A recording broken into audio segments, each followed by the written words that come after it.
The Saving Private Ryan movie. That scene was challenging. I think maybe for most people it would actually be the harder one in the movie. Um, yeah, it's upsetting. It's upsetting in a variety of ways, that scene, but I was okay with it. Not that it's okay, but I'm talking about triggers.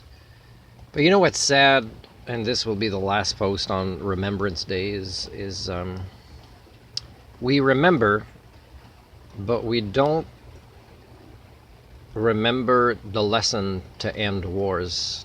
And that's not by winning. It's by not doing it. So he asks this. Spoiler alert, in case you hadn't seen it. He asks this to his wife, and his kids and grandkids are there.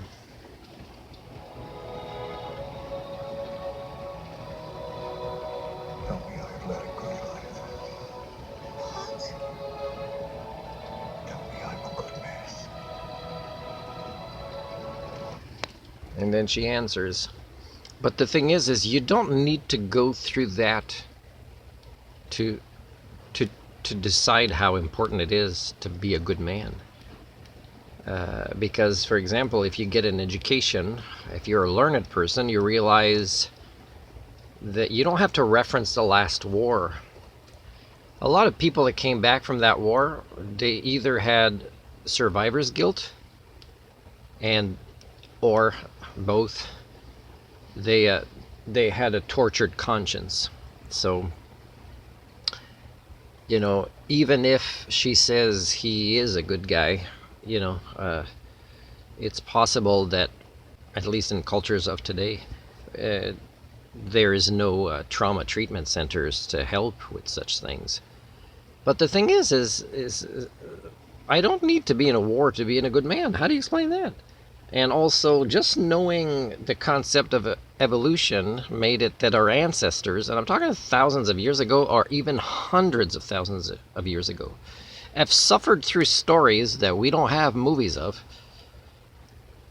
And that even includes people that came from Europe to come to the west coast of Canada before there was a train track. In those times they went through challenges.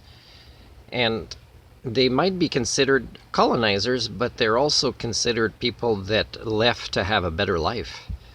And what we have to realize is everybody deserves a better life, and that doesn't include war. It doesn't need to include war. We could reference, am I a good man today, based on the last generations, the last wars, the last hundreds, thousands of years of stories, or of things we can imagine. That not just our own species, but the species that we came from and evolved from have endured extremely challenging hardships and have most certainly not lived as long as this guy has. And it's only in the last 70,000 years or so that the biosphere has been this comfortable. And you're thinking it's changing. Oh, you haven't seen nothing yet. It's going to get a lot more uncomfortable. And it's gotten a lot more uncomfortable because of us, the Anthropocene, because we are stuck in our ideologies to think that they're great heroes in movies like Saving Private Ryan. Think that some of the words that are organized in letters or speeches are the top wisdom that a species with this big a brain can come up with. Well, I'm gonna say no. When it comes to sentience and sapience, look up these definitions.